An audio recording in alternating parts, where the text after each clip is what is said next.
just returned from backpacking Europe, and gotta be honest, it didn't quite meet my expectations. I was going to Europe with the intention of finding myself. I was going to go to Europe and find myself.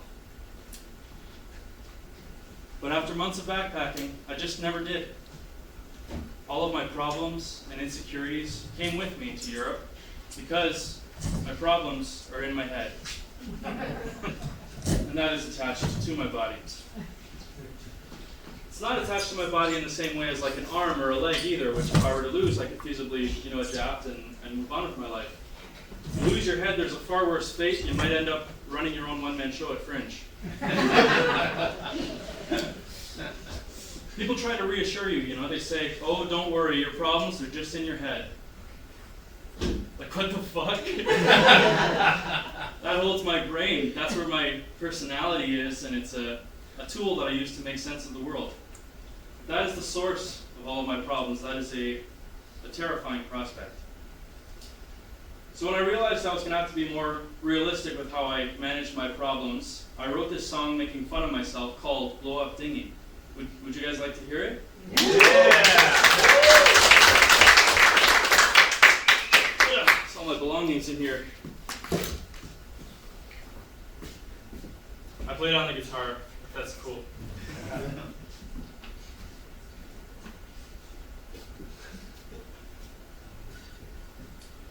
I got me a blow-up dinghy. I'm gonna get to Europe in that dinghy. Not exactly sure what it'll bring me,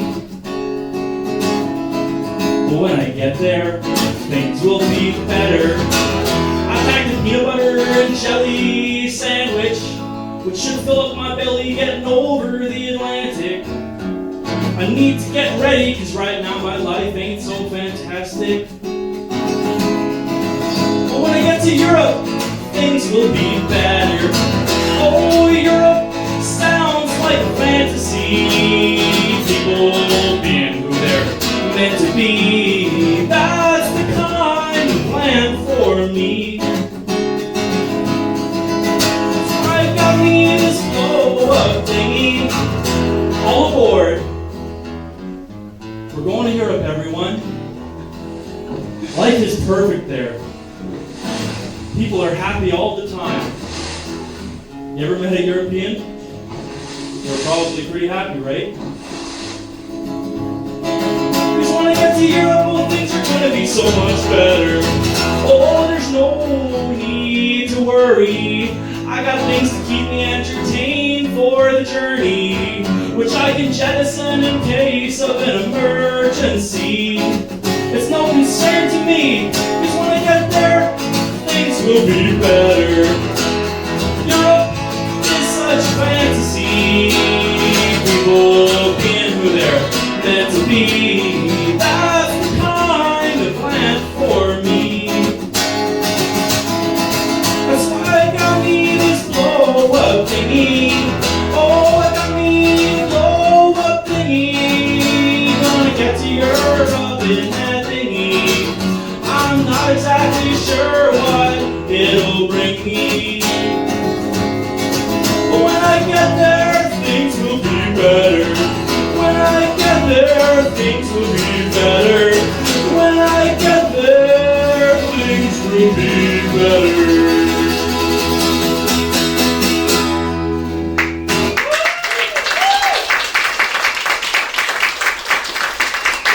Good now. Therapy, not Europe. I hope we've all got our seats and our drinks with us. They're going to be very important for this next song because we're going somewhere far more elusive and hard to get to than Europe. We're going to go inside of me. Like my psyche. Get your head out of the gutters. Recently, while aimlessly wandering and endlessly pondering on what's wrong with me, I stumbled upon a big commotion. Hey, what's going on? It was a puppet show. And rows of youth, no more than 4 in age, were sitting cross-legged in front of a stage. Suffering from boredom, I figured I'd join them. I lit up a joint and I passed it around. First time?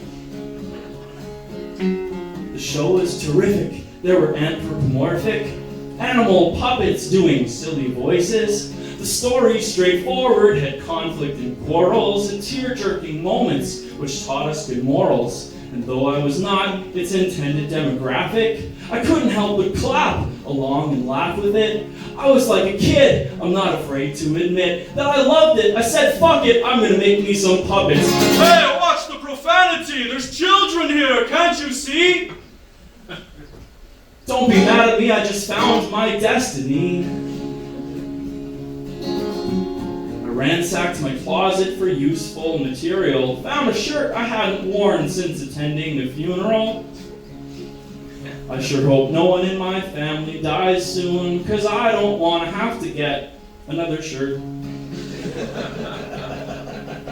Among other reasons, of course. I didn't know how to sew, but I gave it a go, stuffing skin with the organs of a pillow. I made a vaguely humanoid shape. It was lifeless and naked, and I figured I should make it some clothes to put on. But what I fashioned was unfit for a penniless orphan. But I avoided misfortune, 'cause my puppet had the proportions of a fully formed human baby. And everybody knows when a baby outgrows its clothes, they're then sold at some garage sale. The clothes, not the baby. So I went looking for one pronto, a garage sale, not a baby. I found one with an impressive selection. Perusing one section, I fell into reflection. Isn't it wacky that we dress babies in khakis and polos and Oxfords and other things that are so tacky? Will I catapult babies into the cult of adulthood? It shouldn't be normal to dress them up formal, looking more professional than me, for God's sakes. Though I'm not hard to beat, my wardrobe consists of the same rotation of 6 outfits since my last growth spurt. Just a bunch of graphic t-shirts, half eaten by moths with the same taste in cloth as I do. That's really clever, by the way. How old is your new bambino? The mother selling clothes wanted to know. Now let me tell you, that was fucking awkward. Because she thought that I was a father. But that's impossible. I'm only 28 years old. I'm basically a toddler. Yeah, he's just born today, actually. That's so precious. She then pointed to her son, who was stumbling on the lawn, and she said, He can walk all on his own now. So what? I thought to myself. That's not that impressive. I've been doing that for years. I even walked all the way here because I ran out of bus passes. He's even starting to make some words every now and again. Yeah, well, I'm up to full sentences now. And complicated ideas. Be prepared to go through lots of clothes, you know. They grow up so fast. I said, not if you get them hooked on cigarettes early enough. She was discombobulated. I paid for my clothes and left. The puppet once clothed, I named Trevor Reno. I stuck my fist in his hole, which woke up his soul. They don't call it the soul hole for nothing. Nobody calls it that. Might catch on though, tell your friends. The homunculus sprung into existence, made in my image like it was Genesis. He took a miraculous breath. He then looked at me and said, he looked at me and said,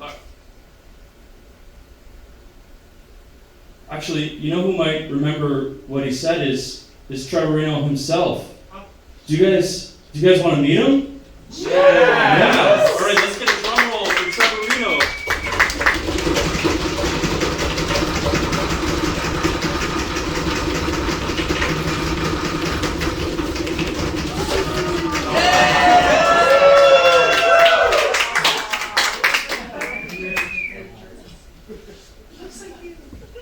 If you need help telling us apart, I'll be playing the guitar and singing songs. And I have a pocket on my shirt. He looked at me and said, "Hey Trevor, thank you for creating me. You are quite the artist. The world might not see that yet, but they will someday. If you just stay true. And Trevor, I love you." Trevorino was my best friend. From then on we were in tandem, like we were connected at the hip. Except it was actually by the hand. When I started typing out a manuscript, writing Trevorino a one-man show. 'Cause you gotta write what you know. And I was so alone. Not anymore! I love you, Trevorino. I love you too, Trevor.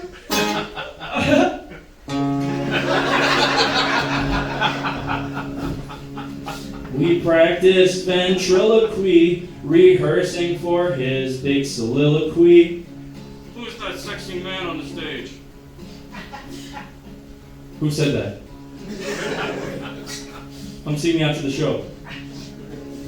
We built a stage in my bedroom with lumber that was stolen from a nearby construction site. But that was alright, cause I'll pay them back when I get famous, like Jim Henson, making some puppet show for children. Although that's unlikely to happen, cause my work is kind of twisted. It's definitely not for kids, it's dark, existential, and mildly sexual. Then again, Miss Piggy may have been responsible for my first erection. She's a diva. Trevor, I have something I need to say, but it's kind of hard to get off my chest. Well, what is it, Trevorino? You should feel comfortable telling me anything. Well, it's just that I think I need some time alone. Are you breaking up with me? Is that possible? No, it's just that we spend so much fucking time together, bro, and I have my own personal needs too, you know, and like, we're together all the time, man. Like, maybe you could just go out tonight for once, and I can have the place to myself. Sure, Reno. I'll get out of your hair for a while. So I went to a bar, I got beer in a stein. There was a bunch of adults having a good time. But I was resigned to sit and repine when some woman who was looking really fine sat beside me and ordered tequila with lime. We flirted a while, then I delivered the line. Hey, your place or mine? And she surprisingly chose the latter, which had puppet stuff scattered about. But I was way too horny for that to matter. So, unable to hide it, I decided I'd be honest and upfront so that I could see her continue the walk to my apartment. Hey, just letting you know, I'm like really into like puppets lately. And so my place is like full of like puppet stuff, and like I just wanted to like warn you now so that you didn't think I was like some kind of like freak or something, because I'm definitely not a freak or like a weirdo or anything.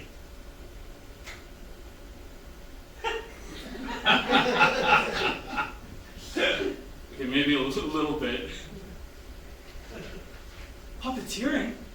That's so endearing. I love puppets. I'd love to see what you've come up with. Huh. Okay.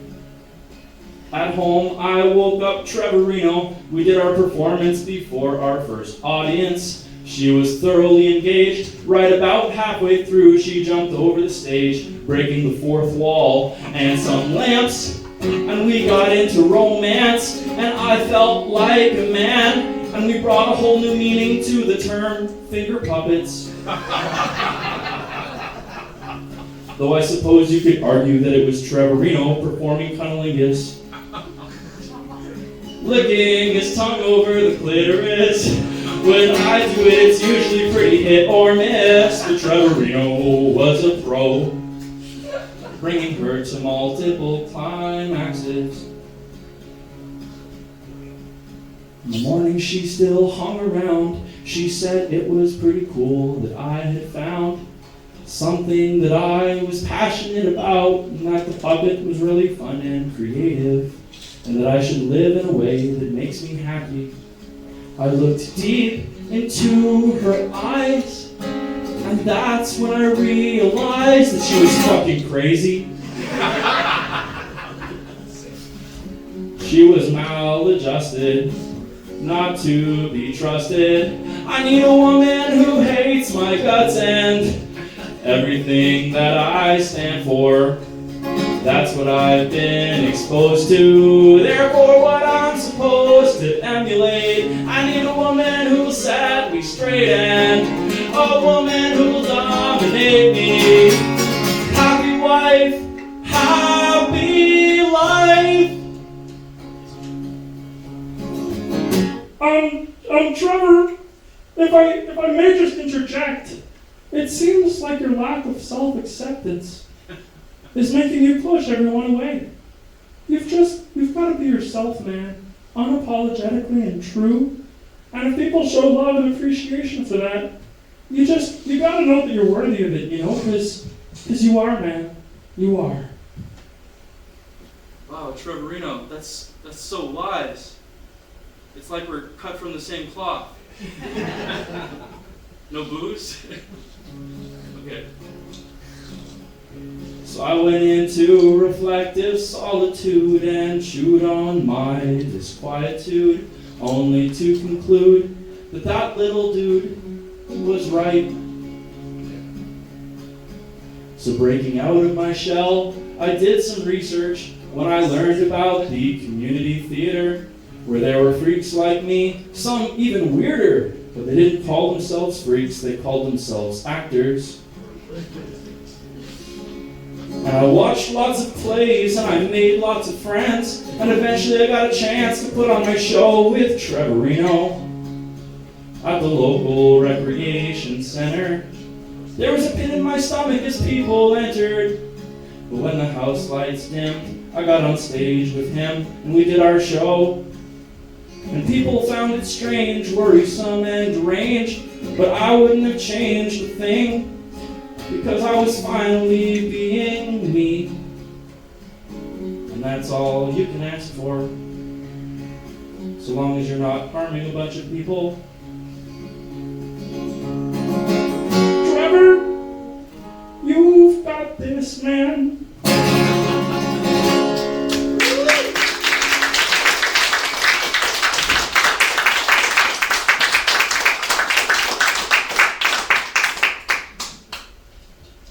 I'm going to leave Trevorino on the stage, but it's my show now. I told one of the administrators at the Fringe Festival, I said, is it really a Fringe show if there isn't a miniature puppet version of yourself? And she said, in years past, that question would have been more likely to have been, is it really a Fringe show if there isn't full nudity? So for this next song, I'm not gonna do full nudity. My grandma's in the audience. It would be weird. Weirder than it already is.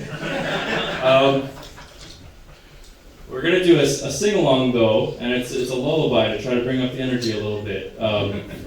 So I hope you guys can join along with me. It's pretty straightforward. You're gonna pick it up real quick.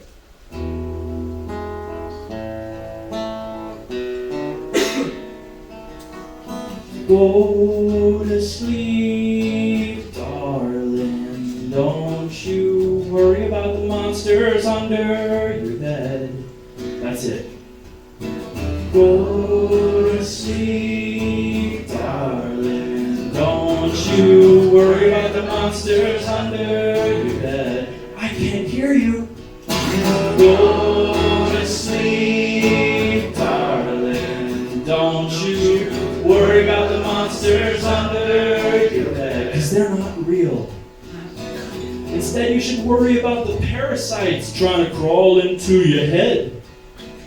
Now there's something to fear. At night, they'll crawl in through your ears. Really, any orifice will suffice if it leads to your cerebral cortex, where they will burrow into the flesh of your brain. But since your brain doesn't have any pain receptors, you won't feel a thing. It's just that one day you simply won't wake up again.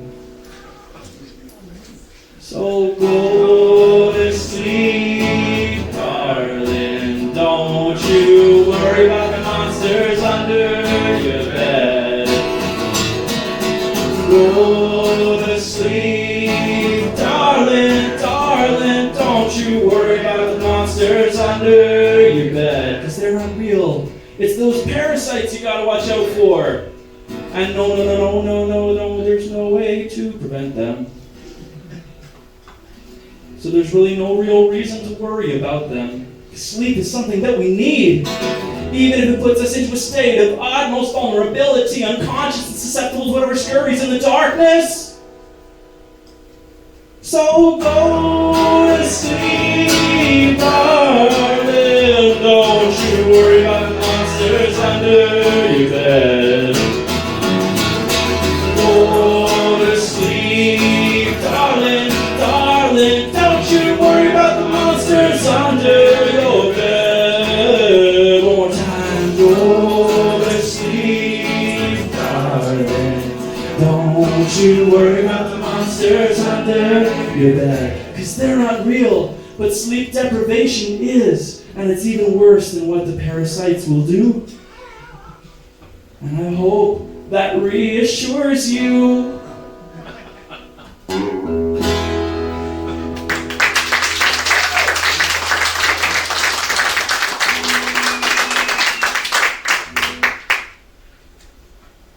So I couldn't fall asleep one night.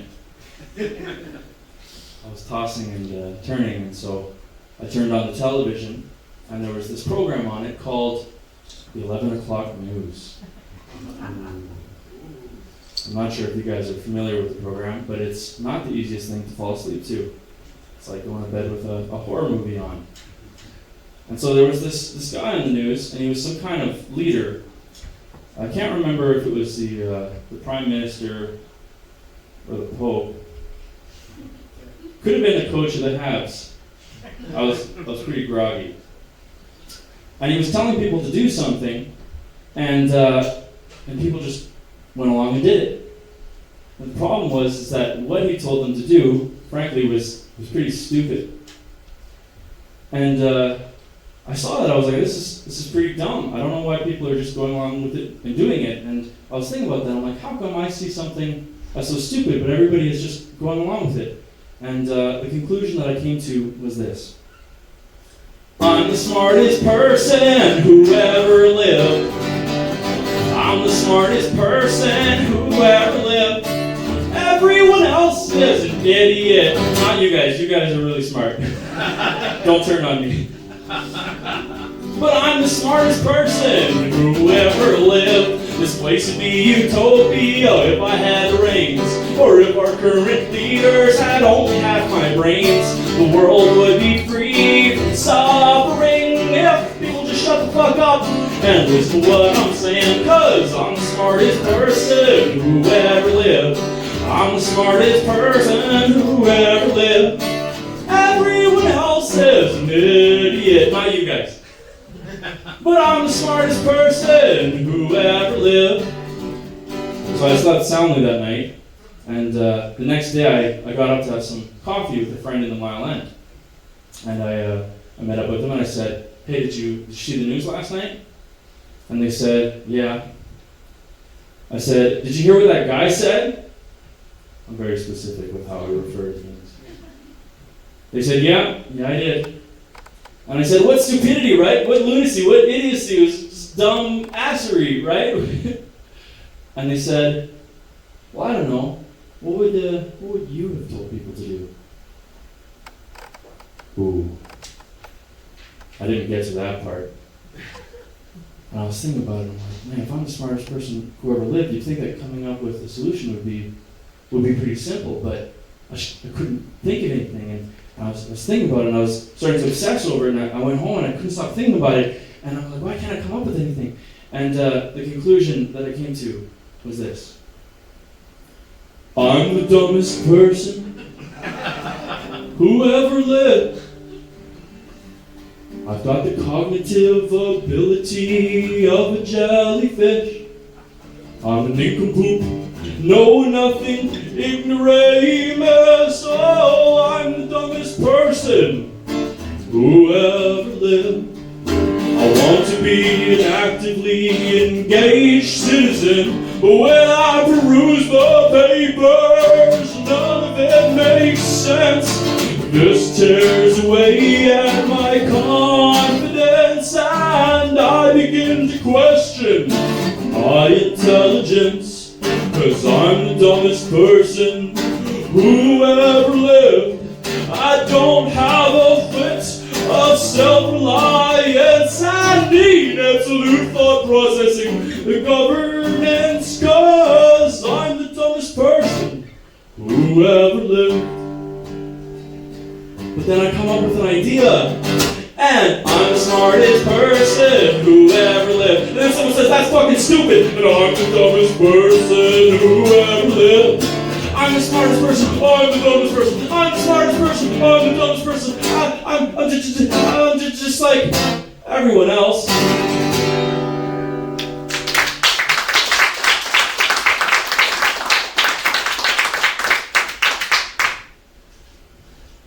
How about those lights, eh? Did you catch the symbolism there?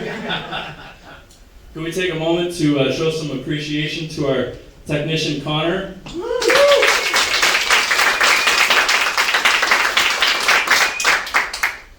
Connor's killing it. Connor, do you think you could set the scene for us, actually? Sure can, Toucan. Woo! You can. We're in the suburbs.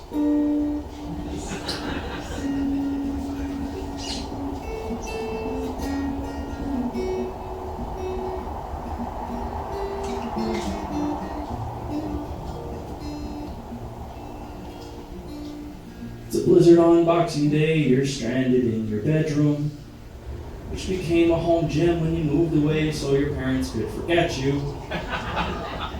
They'd been better off never having kids. Well, your welcome feels overstayed, though leaving now be premature, but you have already masturbated more than what you can endure. Still, you rub one out just to feel something.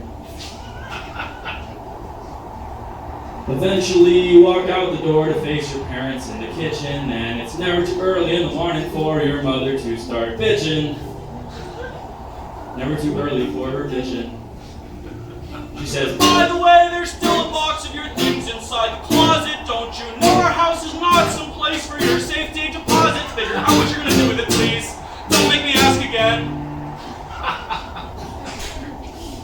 In the box you discover beneath participation medals, your old Game Boy Color with a cartridge, Pokemon Yellow, it's better than any gift you open. Who needs a new set of knives?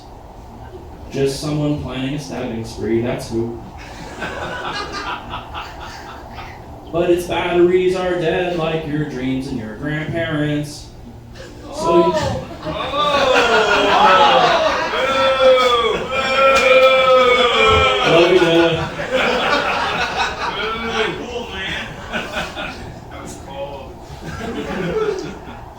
you join your folks as they head out to the mall to run some errands in your hometown on Boxing Day. A special kind of hell.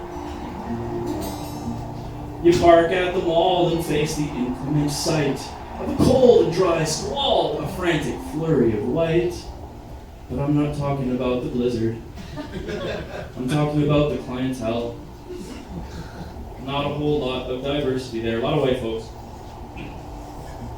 The supermarket, you get double A's and slip them into their compartment. Meet up with your folks as they go through the produce department, and you turn the Game Boy on.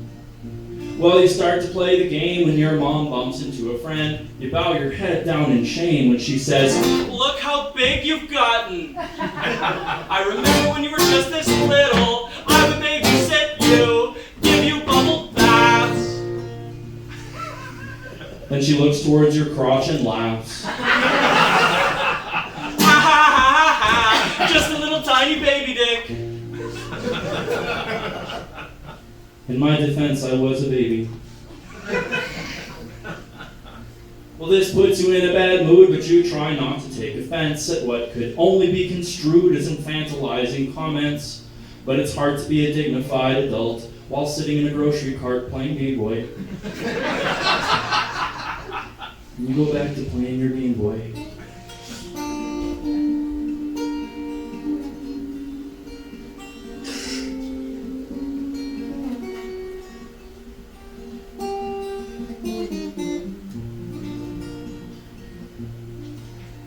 You lift your head from the device and notice someone from your high school inquiring about a price. It's your old arch nemesis, rival. He turns and notices you and starts walking over. It's just like a Pokemon battle.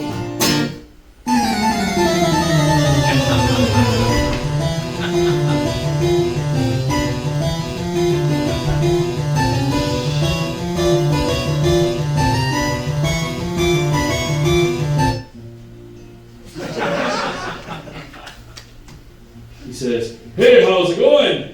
"Oh, not bad. How have you been?" Oh, things are just glowing. I'm climbing the ranks of government. Which sounds like selling out to Team Rocket. They're the bad guys in Pokemon. We have a bit of an older crowd here. Then beside him appears your high school sweetheart. "I just saw your mom. I hear you're still pursuing art. I think that's so great, even though you'll never, ever, ever, ever, ever, ever, ever, ever see money again. It's statistically unlikely." Then she puts her arm around your rival and gives him a kiss. Your greatest high school fear manifests. And you look for a way of stopping the awkward conversation when you see your folks are done shopping and you sprint over for salvation saying, "Please, please, please, can we go home now?"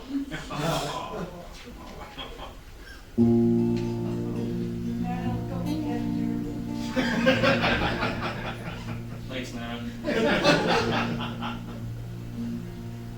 Come home while I'm packing groceries, you get anxiety.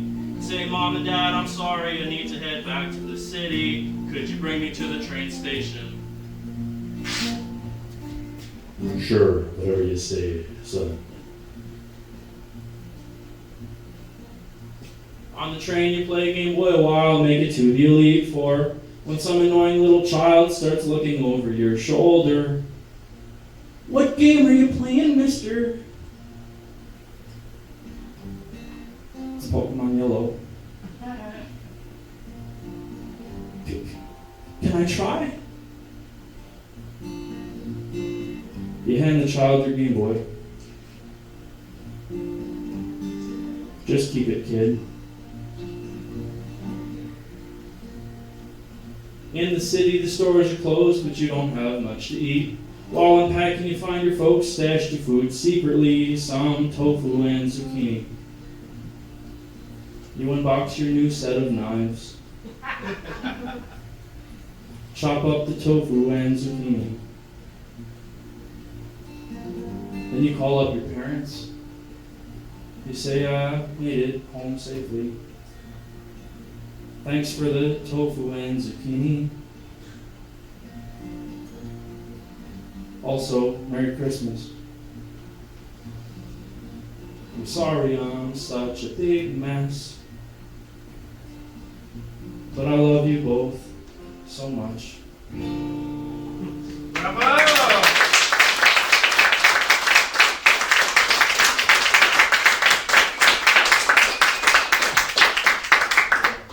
I promise I won't get sentimental again for the rest of the show. So we're going to bring up the energy a little bit now with a song about reading. Got some readers in the crowd?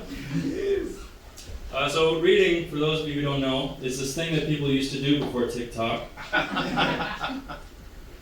And there's a writer that I really admire, whose name is James Joyce, who is... we got a James Joyce fan? Nice. He's Irish. Whoa.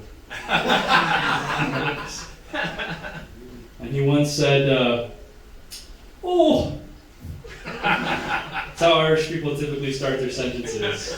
It's like that interjection starts every sentence, and then he said, oh, I'm going to fill my work with so many puzzles and clues and enigmas that academia will be wondering for years what it is that I meant. And his dying words were, oh, why does nobody seem to understand? You did it to yourself, Mr. Joyce. In his very last book, called Finnegan's Wake, on the very first page of that book, there is a word that is 100 letters long. And it is used to describe the sound of thunder.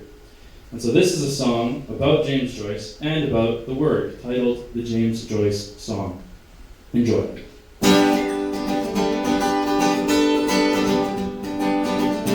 I have never scratched my head as many times as when I read James Joyce on a rainy day in bed, trying to understand what he meant when he said, ba ba ba da rock to me ron ron bon ton ron ton lunch ron non ton to noon thur noon. Well, you guys think I'm making it up on the fly or something? I'm going to sing it again just to prove to you that I'm not. He said, ba ba ba da rock to me ron ron bon ton ron ton lunch ron non ton to noon thur noon. I hope you guys are paying attention, because this one's also a sing-along, alright? Well, I sought the dictionary, but it was not in there at all. So I called up my lit professor, who thought it was a prank call. He said, don't bother me with this mumbo-jumbo. Then lightning flashed across the sky, and when the thunder rolled on by, I realized that it sounded like dog rock to me ron con bon ton ron for lunch or not gone to noon for noon. Everybody now, ba ba dog rock to me ron con bon ton ron for lunch or not gone to noon for noon. That was terrible. I thought we had some readers in the crowd. I'm going to sing it really slow, and we're going to try again, all right? It's one word. It's one word. He said, he said, ba ba ba da rock camina ron con bon ton ron ton ton trovar non son to noon for nuke. All right, you got it? He said, ba ba ba da rock camina ron con bon ton ron ton ton trovar non son to noon for nuke.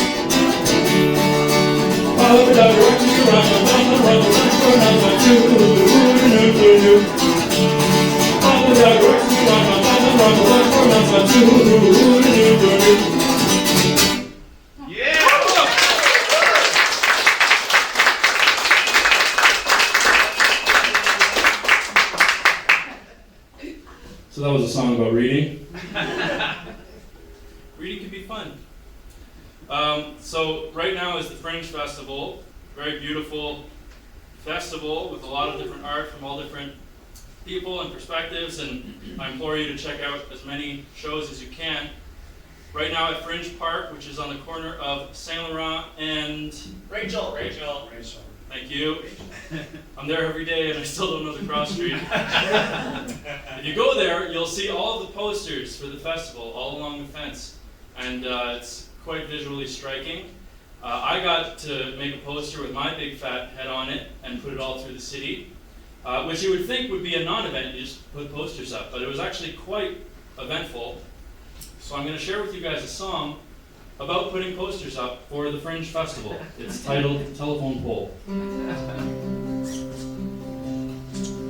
The time-worn telephone pole stood on a crowded street corner in my neighborhood.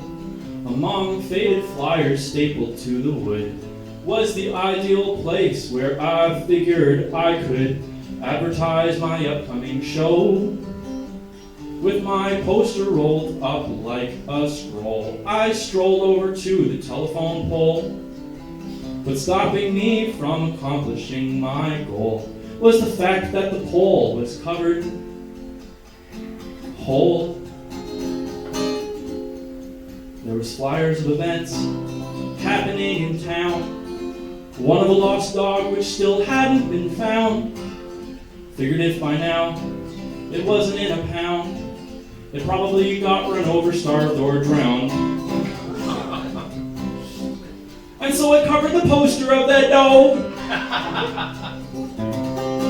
Who more likely than not was black with rot, or else eaten by a hawk.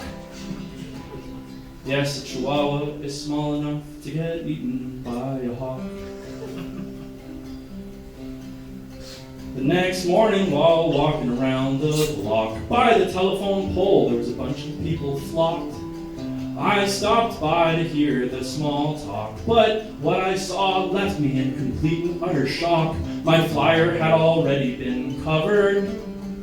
I went home in a panic to make more flyers, but when I returned, the situation had grown dire. I was fairly certain it was the entire city there, scrambling as though in a wildfire.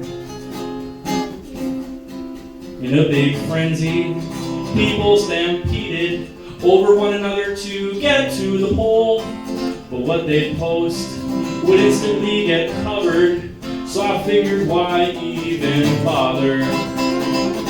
It was useless, Kafkaesque, it just didn't make any sense. But that didn't stop people from doing it, and that didn't stop me from doing it.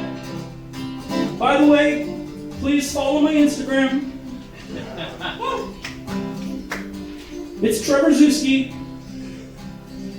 That's spelled TrevorZeuski.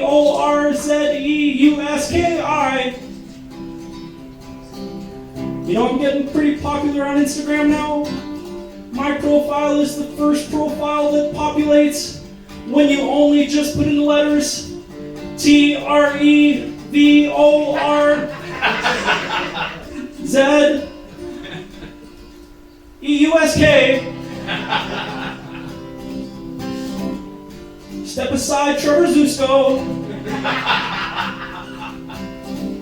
Step aside, Trevor Zuska. Get the fuck out of here, Trevor Zusku. Now, I'm not one to believe big conspiracies about scheming regimes acting secretly, but something just didn't sit right with me, and I desperately wanted to see what I could learn about the telephone pole, and what I learned shook me to my soul. Teams of neurologists and behavioral scientists were designing some type of mass hypnosis intent on insidiously demolishing our consciousness and keeping us transfixed on their capitalistic and consumeristic messages of endless consumption and ceaseless consumption as we heedlessly persist in a system that benefits from the ruthless and irreversible exploitation of our planet and all of its inhabitants.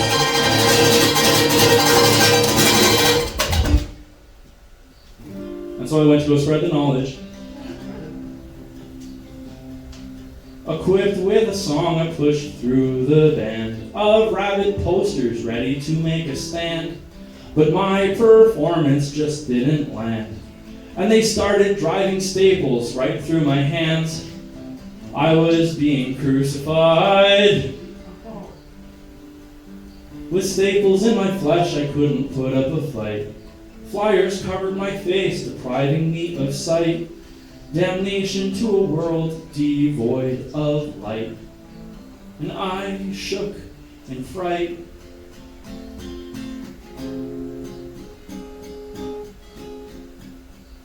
There in the dark, I heard a lonely bark.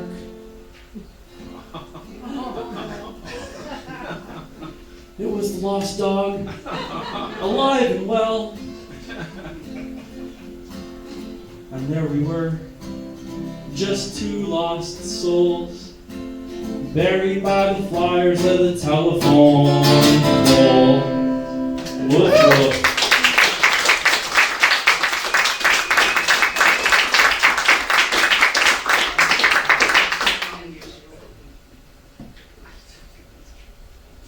I've got one more song for you guys. Thank you so much for coming out. Give yourselves a round of applause. This last song is about following your dreams and why that's a terrible idea. People try to tell you, they say, do what you love and you won't work a day in your life. Which is true, because nobody will employ you.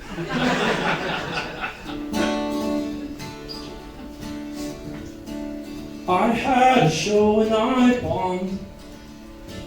I had a show and I bombed. The following morning I called my mom and I said, Mom, people don't think I'm funny. She said, son, that's because you're not funny. And you don't have any money, and you don't have a real job. You're a slob, you're a bum, you're lazy, going crazy. I'm ashamed to call you my son. And I hate you.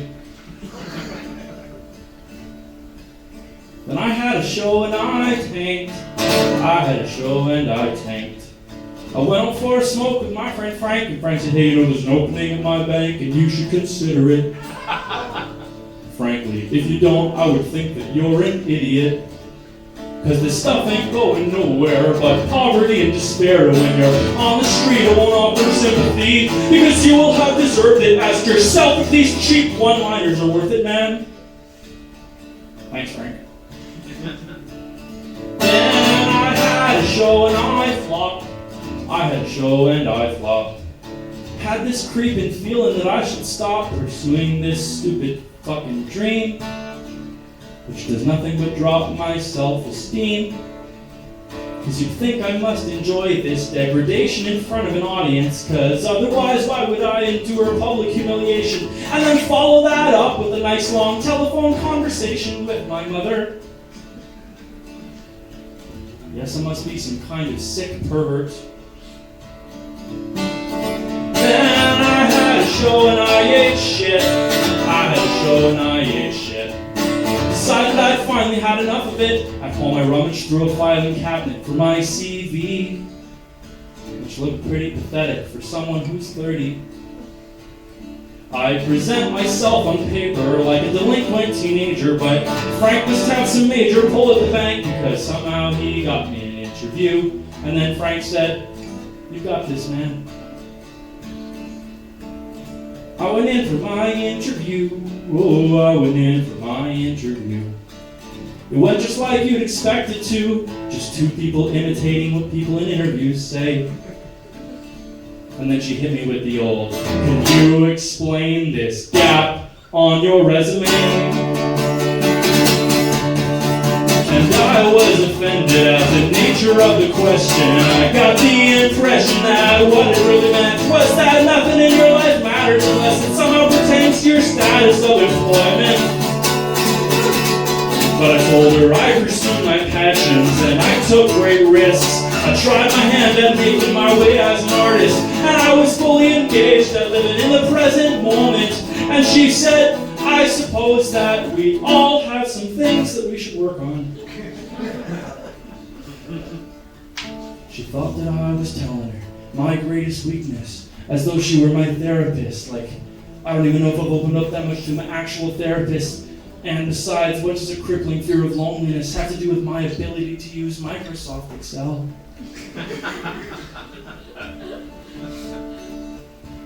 By some miracle, I got the job.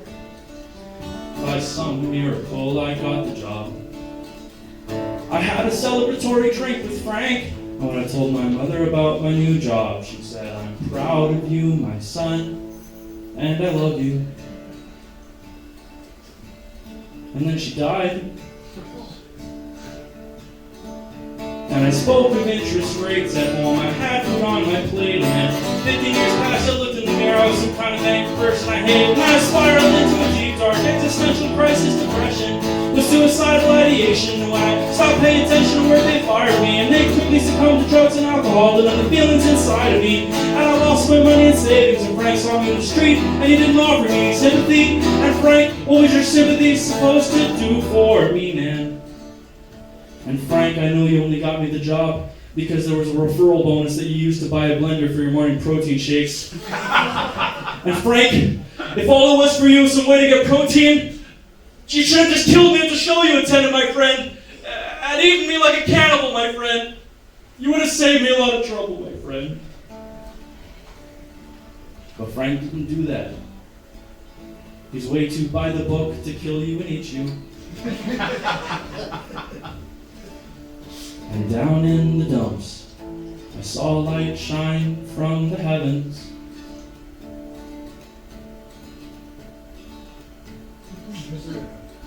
And I heard the shrill voice of my mother. She said, "Look at you, my son. You're a failure. You failed even trying to chase the safe life of security. You may as well just have failed at your dream.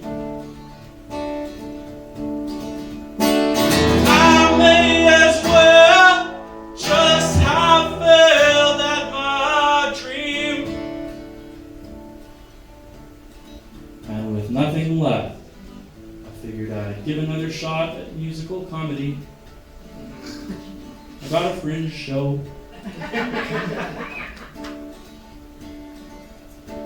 I had a show and it went well. I had a show and it went well. Everyone seemed to enjoy themselves. And then afterwards I talked to a bunch of people, and there was this really hot woman, and she invited me back to her apartment, and she gave me a blowjob. And she gave me a